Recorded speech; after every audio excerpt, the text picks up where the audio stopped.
아멘. 광고 말씀드리도록 하겠습니다. 다음 주는 추수감사절입니다. 한 해를 돌아보며 주님께 감사함으로 예배드리는 귀한 시간이 되었으면 좋겠습니다. 그리고 11월 1일부터 21일까지 단일 기도가 있습니다. 저녁 8시부터 10시까지 단일 기도회가 있어오니 매일매일 강사가 달라집니다. 그래서 은혜로운 강사가 나와서 말씀 전하니 시간이 되신 분은 나오셔서 은혜 받는 귀한 시간이 되기를 부탁드립니다. 4층 임대를 위해서 기도를 해주시길 부탁드리고 교회학교 예배 시간이 변경되었습니다. 주보를 참조해 주시고 다음 주에는 우리 김택 집사님이 어제 따님 결혼식을 잘 감사로 이렇게 잘 치렀습니다. 그래서 감사해서 다음 주에는 이주시대에서 식사를 대접하기로 했습니다. 한 분도 빠짐없이 참석해 주시길 바랍니다. 우리 결혼식 무사히 잘 마치셨죠? 우리 축하의 박수를 한번. 아주 수고 많으셨을 것 같습니다. 예. 주님 주신 말씀 이제 보도록 하겠습니다. 잠언서 30장 7절에서 9절까지 세 절 말씀입니다. 잠언서 30장 7절에서 9절까지 말씀.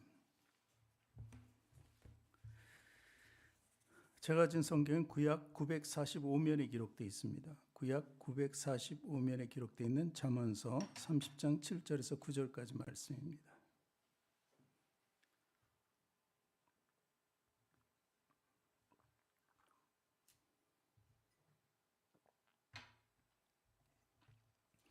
우리 찰스는 함께 같이 읽겠습니다. 내가 두 가지를 주께 구하였사오니 내가 죽기 전에 내게 거절하지 마시옵소서. 곧 헛된 것과 거짓말을 내게서 멀리 하옵시며 나를 가난하게도 마옵시고 부하게도 마옵시고 오직 필요한 양식으로 나를 먹이시옵소서. 혹 내가 배불러서 하나님을 모른다 여호와가 누구냐 할까 하오며 혹 내가 가난하여 도둑질하고 내 하나님의 이름을 욕되게 할까 두려워함이니이다. 아멘. 두 손을 가슴에 얹고 저를 따라 고백하시기 바랍니다. 하나님께서는 나를 사랑하십니다. 하나님께서는 나를 존귀하게 여기십니다. 하나님께서는 나를 축복하십니다. 하나님께서는 내 문제를 해결해 주십니다. 믿음의 고백이 되셨습니까? 우리 앞뒤 전후 좌우에 계신 분들과 인사합니다. 당신을 사랑하고 축복합니다.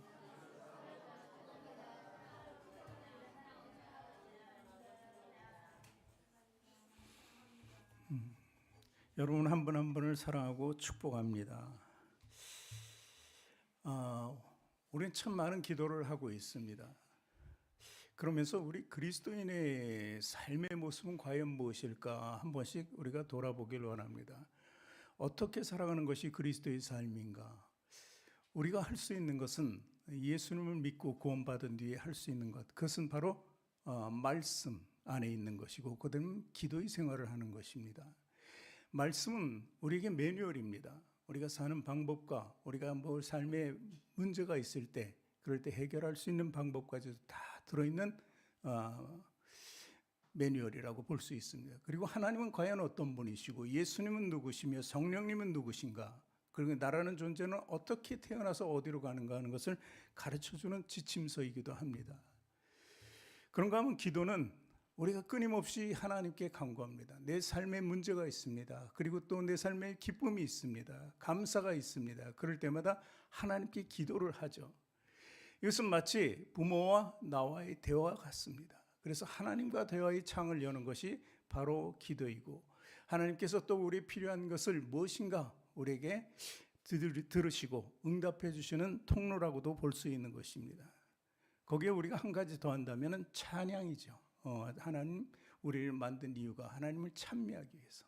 찬양은 하나님을 영광되게 하는 것입니다. 그래서 이 세 가지는 그리스도인 삶의 아주 법칙이라고 할 수 있는 것입니다. 필수인 것이죠. 그래서 중요한 것 중에 하나가 기도라고 했는데, 그래서 기도 외에는 아무 이유가 없다고 이렇게 합니다. 기도 외에는 아무 이유가 없다. 방법이 없다는 것입니다. 엊그제 우리 최 목사님께서 카렌다를 맞추셨대요. 근데 카렌다에 우리 표를 해야 되는데 무엇을 할까 하는데 바로 기도에는 아무 유가 없다는 것을 표로 하셨습니다. 그래서 제가 아주 짧지만 강력한 말씀이다. 그래서 좋다고 했습니다. 그래서 내년도 카렌다를 받으면은 거기에 그렇게 기록이 돼 있을 것입니다. 그런데 우리가 기도를 보면 큰 역사들이 일어난 것을 우리 성경을 통해서 볼 수 있고 말씀 통해서 알 수 있습니다. 기도는 큰 역사를 만든다. 1,000번제를 드린 솔로몬은 1,000번제를 위해서 그가 구하는 지혜를 구할 수 있었어요. 하나님께서 주셨어요. 그런데 하나님께서 거기에 보너스를 주셨는데 부와 영광까지도 다 주었다는 것입니다. 이 기도의 역사가 그렇게 큰 것입니다. 그리고 또한 우리가 잘 아는 솔로몬뿐만이 아니라 히스기야라는 왕이 있었죠. 히스기야는 정말 나라가 위태로울 때, 저게 외세의 침략으로부터 위태로울 때 하나님께 간절하게 기도합니다. 그래서 그 위기를 벗어날 수 있었고, 또 자기 자신의 수명이 이제 다 된 것을 듣고 깜짝 놀랐습니다. 내가 이제 하나님께 헌신을 시작하고 열심히 하려고 하는데 하나님 이제 죽으면 어떻게 합니까? 하면서 벽을 쳐다보고 아무것도 아니며 벽을 돌아보고 계속 기도했습니다. 그래서 하나님께서는 그에게 15년 수명을 연장해서 놀라운 축복을 해주셨습니다. 이런 큰 역사가 있다는 것이죠. 그런가 하면은 이방신과의 싸움에서도 기도의 역사가 일어납니다. 갈멜산에서 엘리야가 기도를 합니다. 850대 1로 싸움이 붙었어요. 아세라와 바울 선지자 850명과 단지 하나님을 섬기는 단 한 사람의 선지자와 싸움이 전쟁이 붙은 것이죠. 그랬을 때 그 기도, 한 사람의 기도가 저들을 다 물리칠 수 있는 놀라운 역사를 일으키게 되는 것입니다. 그런가 하면 한 여인의 기도도 놀라운 역사를 일으킵니다. 우리가 잘 아는 한나입니다. 한나의 기도, 한나는 태가 다쳤습니다. 그 태를 열어달라고 하나님께 간절히 기도합니다. 자녀를 주시면 하나님께 드리겠다는 약속도 합니다. 그 간절한 기도를 통해서 하나님이 역사를 하시죠. 그래서 사무엘이라는 위대한 선지자를, 사사를, 마지막 사사의 마지막 선지자를 하나님께서 그 당시였죠. 그래서 그의 태가 열리고 사무엘이 태어나게 됩니다. 사무엘은 어떤 역사를 있겠냐? 사사 시대를 끊고 이제 왕정의 역사를 시작하는 이스라엘의 역사를 바꾸는 놀라운 인물이 되었던 것입니다. 그렇게 기도는 위대한 역사를 일으키는 것입니다. 우리가 작고 힘없고 아무것도 아니지만 이런 큰 역사는 일으킬 수 없었지만 내 삶의 문제를 해결해 주는 그런 기본적인 역사는 기도를 통해서 이루어지는 줄을 믿으시기 바랍니다. 오늘 아굴이라는 자가 등장합니다. 아굴이라는 사람의 그 잠언의 마지막 뒤의 말씀입니다. 잠언은 대개 솔로몬이 쓴 걸로 다 기억하고 있습니다. 솔로몬이 쓴 것이 많죠. 솔로몬이 생에 참 살아온 것을 뒤돌아보면서 헛되고 헛되니 헛되다, 삶이 모든 것이 헛되다는 그런 기록이 시작이 바로 잠언서고 전도서로 이어지는데, 잠언서는 그 중에서 지혜의 말씀입니다. 그래서 지혜의 말씀을 쭉 기록하고 있는데, 솔로몬이 그저 그 하나님의 놀라운 영광을 받은 것은 아닙니다. 그 삶에 굉장히 위태로울 때가 있었죠. 그것은 바로 자기의 부와 영광을 통해서 이방 여인들을 자기 아내로 삼은 것입니다. 그래서 이방 여인들이 들어올 때는 그냥 들어온 것이 아니라 이방 신을 들어온 거예요. 이방 신을 용납한 솔로몬에게 그다지 좋지 않은 일이 일어나게 되죠. 말씀에 보면, 열왕기상에 보면 이런 말씀이 기록되어 있습니다. 열왕기상 11장 4절 말씀 우리 같이 보도록 하겠습니다. 열왕기상 11장 4절 말씀. 솔로몬의 나이가 많을 때 그의 여인들이 그의 마음을 돌려 다른 신들을 따르게 하였으므로 왕의 마음이 그의 아버지 다윗의 마음과 같지 아니하여 그의 하나님 여호와 앞에 온전하지 못하였으니. 말년에 이렇게 좋게 다윗처럼 그래도 죄를 범죄했어도 회개하고 하나님께 나가면 그래도 하나님의 축복을 받을 텐데 이렇게 말년이 좋지 못했던 솔로몬을 알 수 있습니다. 바로 하나님의 다른 신, 부와 영광이 있으면 뭐합니까? 하나님의 영이 있어야 되는 거예요. 성령이 있어서 철저하게 이방신을 배척했으면 그도 축복의 사람이 되었을 것입니다. 그런데 그렇지 못했다는 것입니다. 그래서 이 아굴이라는 사람은 바로 그냥 지혜자예요. 아굴에 대해서는 어떤 족보가 아버지 이름만 나옵니다. 그냥 지혜자. 솔로몬 시대 때는 지혜로운 사람이 많았습니다. 그 중에 한 사람이었습니다. 그러니 그 솔로몬을 고발하면서 하나님께 나가는 사람의 온전한 삶은 어떤 것인가를 밝혀주고 있는 것이 바로 잠언 30장의 말씀이라는 것입니다. 그래서 오늘 말씀을 통해서 우리가 정말 어떻게 삶을 살아가는 것이 우리 신앙의 척도를 잘 지키며 나가는 것인지 알아보기로 합니다. 오늘 말씀을 다시 한번 읽어보겠습니다. 30장 7절서부터 9절까지 말씀 본문입니다. 내가 두 가지 일을 주께 구하였으니 내가 죽기 전에 내게 거절하지 마시옵소서. 그리고 곧 헛된 것과 거짓말을 내게서 멀리 하옵시고 나를 가난하게도 마옵시고 부하게도 마옵시고 오직 필요한 양식으로 나를 먹이시옵소서. 혹 내가 배불러서 하나님을 모른다 여호와가 누구냐 할까 하오며 혹 내가 가난하여 도둑질하고 내 하나님의 이름을 욕되게 할까 두려함이니이다. 아멘. 아굴은 여기서 두 가지 기도를 합니다. 그것이 바로 헛된 것과 거짓말을 하지 말라는 첫 번째고, 또 하나는 필요한 양식으로 나를 먹여 주시옵소서 하면서, 그러면서 그 이유를 이제 얘기하는 것입니다. 바로 이것이 우리 오늘날 살아가는 그리스도인들의 모습이라는 것입니다. 아굴은 이런 기도를 내가 죽기 전에 반드시 이루어달라고 이렇게 간절합니다. 기도가 쉽지만은 않은 것을 아굴이 우리에게 보여주고 있는 것입니다. 오늘 그 두 가지 기도의 유형을 보면서 은혜를 받을까 합니다. 첫 번째는 정직한 삶을 위한 아굴의 기도입니다. 정직을 위한 아굴의 기도. 저를 따라서 해보시기 바랍니다. 정직을 위한 아굴의 기도. 네, 이게 첫 번째 그리스도인의 기도의 방법이라는 것입니다. 오늘 7절 말씀 읽었지만 내가 두 가지를 주께 구하였으니 내가 죽기 전에 내게 거절하지 마십시오. 이렇게 간절하게 얘기하면서 첫 번째로 헛된 것과 거짓말을 내게서 멀리 하옵소서 이렇게 기도하고 있습니다. 헛된 것과 거짓말을 멀리하라는 말은 정직하게 살게 해달라는 것입니다. 정직하게.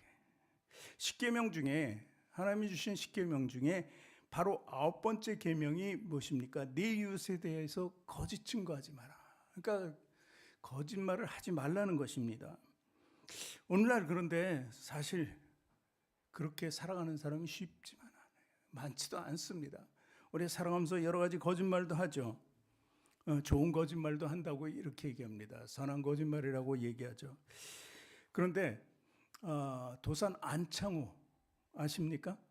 그 LA에 가면은 도산 길이 있어요. 그 정도로 이 안창호 선생님이 굉장히 그 미국에서도 인정을 하는 거죠. 우리가 사는 한인 타운이었으니까 또 할 수 있었는데, 그 도산 안창호는 이렇게 얘기합니다. 그 선생님, 착한 거짓말에도 하지 말라는 거예요. 그것이 자꾸 습관이 된다는 것입니다. 그렇게까지 얘기해서 거짓말 하지 말고 정직하게 살 것을 이야기합니다. 참 요즘에는 정직한 게 너무 힘든 것 같아요. 뭐 지금 문제가 뭡니까? 우리나라의 대통령서부터 사실 지금 문제가 아주 굉장히 심각해요. 이게 참인지 거짓인지는 모르겠죠. 나중에 다 드러나겠지만, 그런데 그럴 정도로 지금 모든 것이 혼란스럽다는 거예요. 정치인서부터 대통령서부터 모든 사람이 그러고 있으니 참 정직하게 살아가는 방법이 쉽지는 않구나. 모든 것을 가진 솔로몬도 이방신을 섬긴 것처럼 모든 것을 가진 것 같은 그 대통령 위하의 정치인들도 사실 그렇게 거짓말하지 않으면서 사는 정직한 삶이 만만치 않다는 것을 우리 스스로 볼 수 있게 되는 것입니다. 그 이유가 무엇입니까? 성경은 그 이유를 이렇게 기록합니다. 요한복음 8장 44절을 보겠습니다. 요한복음 8장 44절. 너희는 너희 아비 마귀에서 났으니 너희 아비 욕심대로 너희도 행하고자 하느니라.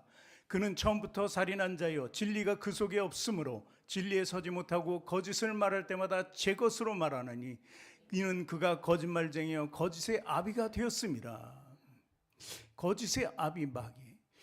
일단 선악과의 범죄를 저질렀던 아담과 하와, 그에게 들어간 것이 바로 마귀를 통한 거짓말이었습니다. 그래서 거짓의 아비, 모든 사람이 아비를 거짓으로 얻었다는 거예요. 그의 지배를 받고 있다는 것입니다. 그 이유는 바로 정직하지 못한 이유는 바로 이렇게 마귀, 사탄이 그 안에 들어오기 때문에 원래부터 있었다는 것입니다. 그리고 또 한 가지 이유는 요한계시록 12장 9절에 보면은 큰 용이 내쫓기니 옛뱀 곧 마귀라고도 하고 사탄이라고도 하며 온 천하를 꿰는 자라 그가 땅으로 내쫓기니 그의 사자들도 그와 함께 내쫓기느니라. 이렇게 기록하면서 온 천하를 꿰는 자가 바로 사탄이고 마귀라는 것이에요. 땅으로 쫓겨서 우리들 안에 다 들어와 있는 것입니다. 그래서 그들이 들어와 있기 때문에 우리가 정직하지 못한 삶을 살아가는 것이죠. 참으로 안타깝죠. 그래서 바로 우리에게 예수 그리스도 하나님의 그 신실하고 정직된 참 자유와 진리가 내려온 것입니다.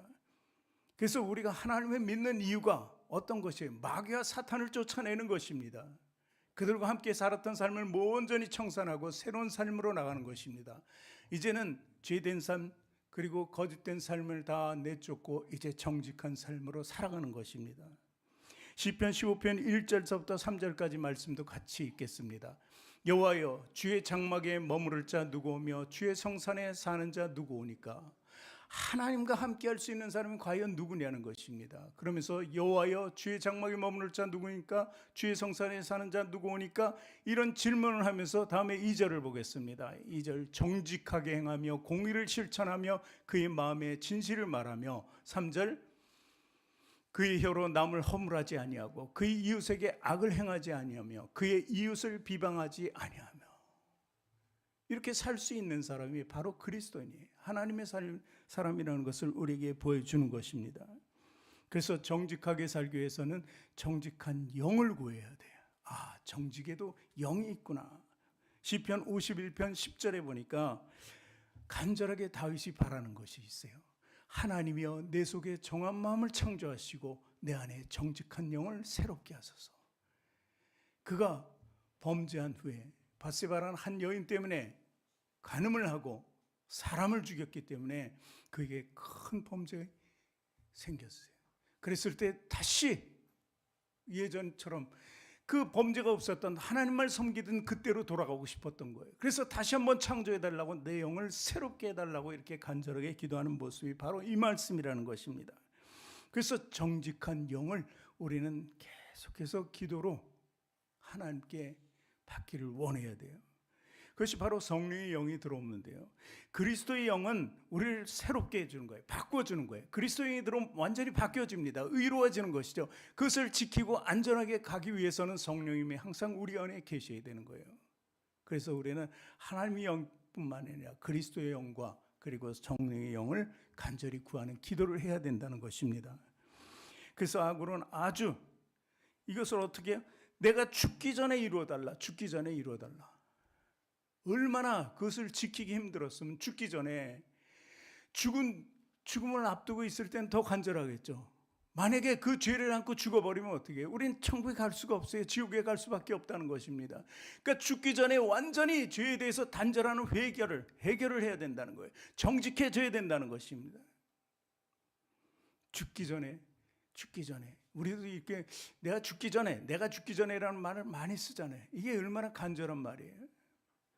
마찬가지로 아굴도 죽기 전에 이런 모든 것이 이루어지게 해달라고 하는 것입니다.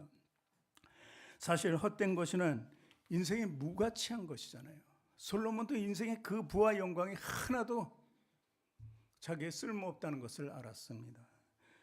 그렇게 멸망과 죽음으로 몰아가는 헛된 것을 우리는 찾아가서는 안 되는 것입니다. 인간 존재의 목적이 무엇인지 절대적으로 우리는 깨달아야 돼요. 우린 나의 영광이 아니에요. 나의 부가 아니에요. 하나님의 영광을 위해서 살아가는 것입니다. 그래서 우리는 너희는 먼저 그의 나라와 그의 의를 구하라. 그리하면 이 모든 것을 너에게 더하시라는 말씀이 있어요. 먼저 그의 나라와 의를 구하라는 것입니다. 하나님을 구하고 하나님의 나라를 보라는 것입니다. 그러면은 내가 이 땅에서 사는 모든 삶에 신경을 쓰지 않아도 하나님이 다 우리를 알아서 해주신다는 거예요. 우리 삶에 나타나셔서 문제가 되는 것을 해결해 주시고 우리 부족한 것을 채워주시고 더 나아가서 남에게 구워주고 나눠줄 수 있는 삶을 살게 해주시는 분이 바로 하나님인 것을 믿으시기 바랍니다. 그래서 말씀에 빌립보서 4장 6절 7절 말씀을 보면 아무것도 염려하지 말고 오직 모든 일에 기도와 간구로 너희 구할 것을 감사함으로 하나님께 아뢰라. 그리하면 모든 지각에 뛰어난 하나님의 평강이 그리스도 예수 안에서 너희 마음과 생각을 지키시리라. 물질과 우리가 가진 것 이런 것들을 지켜주는 것이 아니라 먼저 마음과 생각을 지켜주신다는 거예요.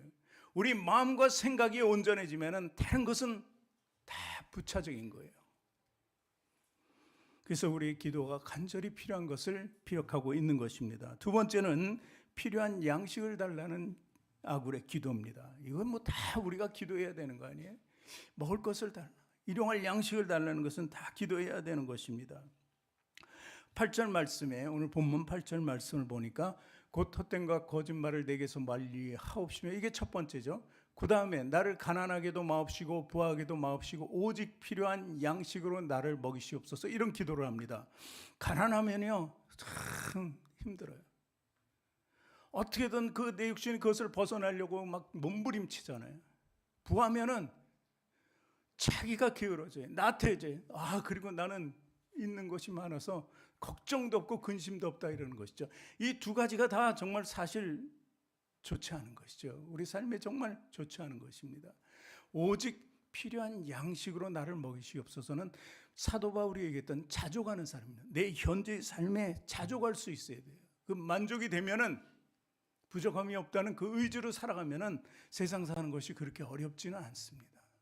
그러니까 부하면 부한 대로, 정말 어려운 대로 하나님의 뜻이라고 생각하시고, 아까 마음과 생각을 지켜주시는 하나님의 말씀을 붙잡고 나가야 한다는 것입니다.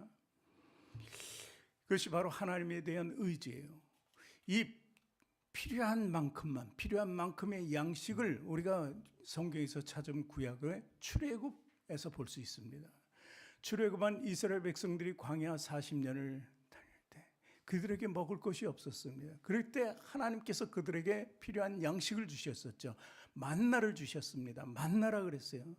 그것이 하루에 한 번씩, 그리고 예를 들어서 7번째 날, 6번째 날은 7번째는 안식일이기 때문에 그때는 2배로 해서 매일 하루의 삶에 필요한 그만큼만 계속 내려주셨다는 것입니다. 많이 걷어가도 하루, 그렇지 않습니까? 욕심을 부려도 하루니까 욕심을 나중에 부리지 않아요. 이게 웬일이냐, 한 일주일치를 가져가자. 그리고 하루를 먹었는데 나머지 한 6일치 되는 건 썩어버리는 거예요. 그러니까 필요가 없는 거예요. 그날만의 양식만 필요한 거예요. 그러니까 이스라엘 백성들이 이제 그런 게 고쳐져요. 욕심이 고쳐져요. 하루 것만 가서 절대, 나는 자연인이다 이런 데 보면은요, 가면은 자기가 막 재배한 것들도 많고 산에 많이 있어요. 먹을 것이 자기 거잖아요. 그 많은 산에 있는 것이.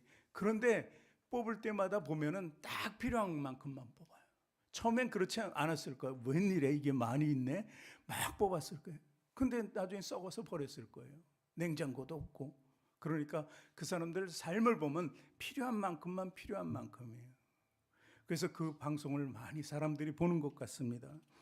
광야의 만나처럼 우리도 하루하루에 필요한 것을 채워주시는 하나님께 감사하면서 살아야 된다는 것입니다. 왜? 그렇게 안 하면은 어떻게 됩니까? 30장 9절 말씀 있잖아요. 홍내가 배불러서 하나님을 모른다. 참 배불러지고 부해지면 하나님과 멀어져요. 기도가 멀어져요. 찬양도 멀어지고 말씀도 멀어져요. 마치 내가 나의 인생을 그렇게 부하게 만든 것처럼 착각하고 하나님과 멀어진다는 것입니다. 또 가난해지면 내 육신의 가난함 때문에, 내 가정의 가난함 때문에 정직하지 못하고 거짓된 삶을 살기도 하고, 정말 오늘 말씀처럼 가난하니까 도둑질까지 한다는 거예요. 이것이 바로 두 가지 다가 하나님을 욕되게 하는 것입니다. 하나님이 욕되게. 그러니까 그리스도인으로 살아갈 수가 없는 거죠. 하나님의 자녀로 살아갈 수가 없다는 것입니다. 그렇다고 부자가 되지 말라는 것은 아닙니다. 우리가 이렇게 일정한 그 자족의 삶을 살아갈 때 하나님은 축복해 주신다는 거예요.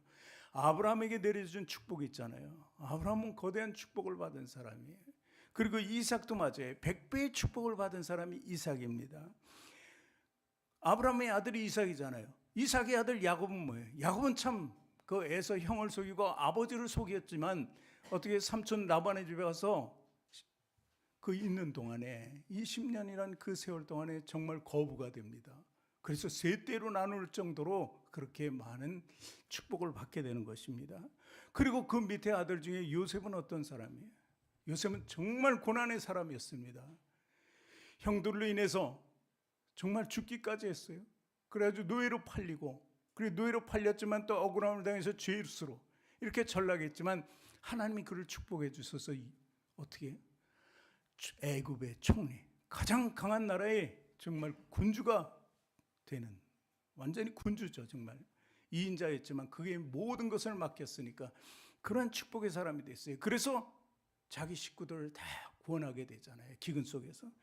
이런 것이 바로 부를 통해서 나올 수 있는 거예요. 근데 이 부는 그냥 무조건 다 주는 것은 아닙니다. 근데 우리가 차분하게 한 발, 두 발 필요한 양식만을 구하면서 나갔을 때 하나님의 축복이 내가 알지도 모르는 상태에서 들어온다는 것입니다. 그러니까 조급해하지 말고 다급해하지 말고 너무 육신적인 삶을 살지 않을 때 하나님 그렇게 축복해 주신다는 거예요. 아브라함도 이삭도 야곱도 요셉도 그저 주어진 것이 아니에요. 그 고난의 시간을 통해서 줬다는 거예요. 20년, 14년 이런 기간을 통해서 그 무수한 고난을 통해서 이루어진 것이기 때문에 여러분들은 고난을 두려워하지 마요. 고난 뒤에 오는 영광을 보면서 기도로 사시기 바랍니다. 그럼 모두가 승리의 삶을 살아갈 수 있게 되는 것입니다. 히브리서 13장 5절 말씀에 이렇게 기록되어 있습니다. 돈을 사랑하지 말고, 히브리서 13장 5절입니다. 돈을 사랑하지 말고 있는 바를 족한 줄로 알라. 그가 친히 말씀하시기를 내가 결코 너희를 버리지 아니하고 너희를 떠나지 아니하리라. 이 말씀을 부여잡으시기 바랍니다. 하나님은 이렇게 버리지 않고 떠나지 않는다고 이렇게 말씀하셨어요. 어떤 상황 속에도 하나님께 간구하고 말씀과 기도와 찬양으로 사는 사람은 하나님께서 축복해 주신다는 것을 믿으시기 바랍니다. 그래서 간절히 여러분께 구하는 것은 갈라디아서 5장 17절 말씀처럼 육체의 소욕은 성령을 거스리고 성령은 육체를 거스르나니 이 둘이 서로 대적함으로 너희가 원하는 것을 하지 못하게 하려 함이라. 내가 원하는 것을 반드시 할 수 있다는 믿음은요, 성령의 사람이 되어야 되는 거예요. 성령, 육신의 사람이 돼서는 안 됩니다. 성령의 사람은 바로 하나님의 사람이에요. 이 둘 중에 하나를 반드시 우리 그리스도인은 선택해야 된다는 것입니다. 그래서 아굴은 오늘 말씀에 있잖아요. 나로 죽기 전에 이루게 하소서. 죽기 전에 이루어 달라는 것입니다. 이런 간절함으로 우리는 살아야 합니다. 결론을 맺습니다. 아굴의 기도는 간절한 기도였습니다. 죽기 전에 이루어 달라는 기도입니다. 뭐 그렇다고 기도가 거창할 필요 없어요. 막 큰 소리를 막 떠들고 뭐 세계를 쥐고 흔들 만큼 막 기도하라는 것은 아닙니다. 물론 그렇게 기도하는 것은 좋습니다. 그러나 우리의 내면이 확실해야 돼요. 기도하는 내 내면 모습이 확실해야 된다는 것입니다. 그것이 하나님을 움직이는 기도예요. 아주 간절한 기도 속에서 그게 작지만 보이지 않지만 남들은 모르지만 내가 그렇게 골방에서 혼자 기도할 때 하나님께서는 그 기도가 엄청난 기도로 하는 것을 들으신다는 거예요. 그랬을 때 그 기도는 분명히 이루어지는 것입니다. 제가 다시 한번 말씀드립니다. 하나님께 영광을 돌리는 기도입니다. 그것이 바로 예수 믿는 사람들의 목적입니다. 그랬을 때 우리는 정직하게 살 수 있는 것이고 하나님이 의지하는 삶을 이루게 되는 것입니다. 그것이 바로 하나님이 기뻐하시는 저와 여러분의 모습인 것을 믿으시기 바랍니다. 예수님께서는 그랬잖아요. 머리 둘 곳 조차 없다 그러셨어요. 예수님이 이 땅에 오셔서 자기 소유를 가지고 싶으신 분이 아니에요. 더 가진 것도 없어요. 워낙 없으니까 어린아이가 가진 것을 가지고 5,000명을 먹이시잖아요. 예수님이 다니면서 받은 것이 많다면 5,000명쯤이 문제입니까? 제자들한테 야 나눠줘 그랬을 거예요. 없어요. 어딜 가나 없어요. 있는 것이 없습니다. 다니는데 가지고 다닐 수도 없고 제자들에게 그런 것을 원하지도 않으셨다는 것입니다. 이게 바로 예수님의 삶이에요. 오직 간절히 구하는 것만 구하는 것이 바로 예수님의 기도였다는 것입니다. 그래서 우리는 여기서 구하는 것이, 이 땅에서 구하는 것이 부요와 풍요로운 삶이 아닙니다. 하나님의 뜻을 구하는 것입니다. 하나님의 뜻을 구하면 하나님께서 먼저 그의 나라와 의를 구하는 우리에게 필요한 모든 것을 어떻게 주시는 게 더해 주신다는 것입니다. 이 말씀을 믿으시고 정말 진정한 그리스도인의 삶을 사시기를 주님의 이름으로 부탁드리도록 하겠습니다. 기도하겠습니다. 하나님 감사합니다. 아굴의 기도를 통해서 올해는 하나님의 뜻을 깨달았습니다. 우리 성도 한 사람 한 사람 모두 하나님의 뜻대로 살고 그리고 하나님께 구하여서 모두가 진정한 그리스도인의 삶을 쟁취할 수 있도록 하여 주시고 성공적인 삶을 통해서 은혜와 축복을 받는 귀한 은혜가 있게 도와주시옵소서. 감사드리며